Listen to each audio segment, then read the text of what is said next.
Uniquely mixed.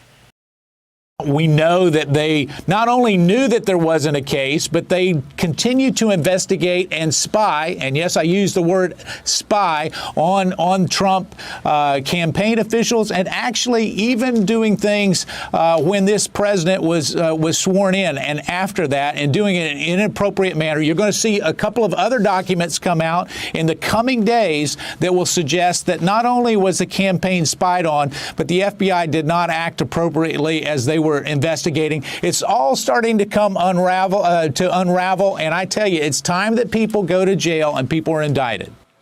Ooh-wee. Welcome back to Uniquely Mixed, where I keep you updated on politics and conspiracies.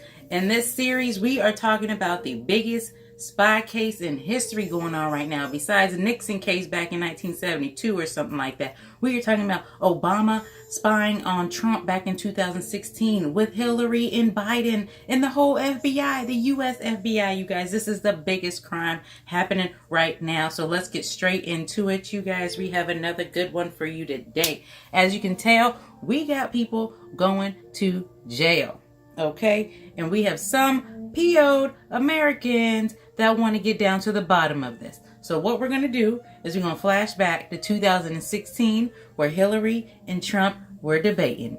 Here we go. We have never in the history of our country been in a situation where an adversary, a foreign power, is working so hard to influence the outcome of the election. And believe me, they're not doing it to get me elected. They're doing it to try to influence the election for Donald Trump. Now, maybe because he has praised Putin, maybe because he says he agrees with a lot of what Putin wants to do, maybe because he wants to do business in Moscow. I don't know the reasons, but we deserve answers. And we should demand that Donald release all of his tax returns so that people can see what are the entanglements and the financial relationships we're going to get to that later. That he has Secretary with Russians Clinton, and you're other out of time. foreign powers. Well, I think I should Mr. respond Trump. because I don't know Putin. I think it would be great if we got along with Russia because we could fight ISIS together, as an example. But I don't know Putin. But I notice anytime anything wrong happens, they like to say, the Russians. She doesn't know if it's the Russians doing the hacking. Maybe there is no hacking. But they always blame Russia. And the reason they blame Russia is because they think they're trying to tarnish me with Russia. I know nothing about Russia. I know about Russia, but I know nothing about the inner workings of Russia. I don't deal there. I have no businesses there. I have no loans from Russia. All right, so back in 2016, Donald Trump claims he knew nothing about Russia. Hillary Clinton claims that Donald Trump had business over in Russia and she knew nothing of Russia. Let's keep it moving. See who's telling the truth. Who do you believe so far? You know what I'm saying? So, to continue going on this case, we're going to go to the FBI 7th floor and find out who was on that floor, who did the briefings, who did the dossiers, who did all that stuff to lie to the court so they can get this fake behind warrant so they can spy on Donald Trump's campaign. Let's keep it moving. Well, I think Mr. Trump knows that the intelligence agencies, specifically CIA, NSA, and FBI, the ones that really have responsibility for counterintelligence and looking at what Russia does, it's very clear that the Russians interfered in the election. It's very clear that the Russians interfered in the election, and it's still puzzling as to why Mr. Trump does not acknowledge that and embrace it, and also push back hard against Mr. Putin. The president also called both of you and FBI Director Comey political hacks. All three of you worked in senior levels in the Obama administration, although you also worked during the Bush administration. How do you respond to the charge? Well, first of all, he was referring to us as political hacks because he was trying to delegitimize the intelligence community assessment that was done. Jim Clapper, Jim Comey, and John Brennan did not write that assessment. It was written by the professional intelligence officers and law enforcement officers of this great country. There's major new development in John Durham's investigation into the origins of the Russia probe. This is huge. By the way, if your name is Brennan, Clapper, or Comey, you may want to lawyer up because Durham is now seeking interviews, especially with top CIA officers. That's investigate the investigators, whether it's Strzok and Page, whether it's Clapper, and whether it's Comey and all of these people. So we're about to get into some nitty-gritty FBI Congress hearing shenanigans. All right, so we're going to have a few skits of hearings where these people are getting questioned. They getting grilled. Let's watch this. You're investigating this alleged Russian collusion with the Trump campaign. You're the lead investigator. You originated the investigation. You're the point of contact. You drafted the document. Lying, spying, and paying for Russian lies and spreading it through the media by deep state operatives and then using it as the basis of a FISA warrant. Levels. We're not even a week into an investigation that you originated, approved, were the contact for. You hadn't interviewed a single solitary soul until August 11th, and you're already promising to protect the country from that menace, Donald Trump. And then on August the 8th, you still hadn't interviewed anyone. You're 8 days into your Russian collusion with the Trump campaign investigation, and you got another text from your colleague, Lisa Page. You're going to become president, right? Right? And you replied, no, he's not. We'll stop it. By the time you promised to stop him from becoming president on August the 8th, how many interviews had you conducted? Mr. Gowdy, so two answers to that. One, with regard to how many interviews had or had not been conducted, I have been directed by counsel for the FBI not to answer that question. Let's remember this.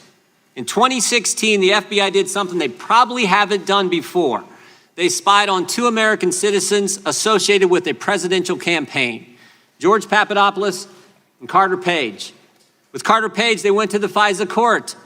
They used the now famous dossier as part of the reason they were able to get the warrant and spy on Carter Page for a better part of a year. With Mr. Papadopoulos, they didn't go to the court. They used human sources. All kinds of, from about the moment Papadopoulos joins the Trump campaign, you got all these people all around the world starting to swirl around him. Names like Halper, Downer, Mifsud, Thompson, meeting in Rome, London, all kinds of places. The FBI even sent a lady posing as somebody else, went by the name Azra Turk, even dispatched her to London to spy on Mr. Papadopoulos. In one of these meetings, Mr. Papadopoulos is talking to a foreign diplomat, and he tells the diplomat, Russians have dirt on Clinton. Russians have dirt on Clinton. That diplomat then contacts the FBI, and the FBI opens an investigation based on that fact. You point this out on page 1 of the report. July 31st, 2016, they open the investigation based on that piece of information. Diplomat tells Papadopoulos, Papadopoulos tells the diplomat, Russians have dirt on Clinton. Diplomat tells the FBI. What I'm wondering is, who told Papadopoulos? How'd he find out? I can't get into the evidentiary filing. Yes, you can, because you wrote about it. You gave us the answer. Page 192 of the report, you tell us who told him. Joseph Mifsud. Joseph Mifsud's a guy who told Papadopoulos. The mysterious professor who lives in Rome and London, teaches in 2 different universities. This is the guy who told Papadopoulos. He's the guy who starts it all. And when the FBI interviews him, he lies 3 times, and yet you don't charge him with a crime. You charge Rick Gates for false statements. You charge Paul Manafort for false statements. You charge Michael Cohen with false statements. You charge Michael Flynn, a 3-star general, with false statements. But the guy who puts the country through this whole saga, starts it all for 3 years we've lived this now, he lies, and you guys don't charge him. And I'm curious as to why. Well, I can't get into it, and it's obvious, I think, that we can't get into charging decisions. When the FBI interviewed him in February, FBI interviews him in February, when the special counsel's office interviewed Mifsud, did he lie to you guys too? Can't get into that. Did you interview Mifsud? Can't get into that. Is Mifsud Western intelligence or Russian intelligence? Can't get into that. A lot of things you can't get into. What's interesting, you can charge 13 Russians no one's ever heard of, no one's ever seen, no one's ever going to hear of them, no one's ever going to see them. You can charge them. You can charge all kinds of people who are around the president with false statements. But the guy who launches the guy who puts this whole story in motion, you can't charge him.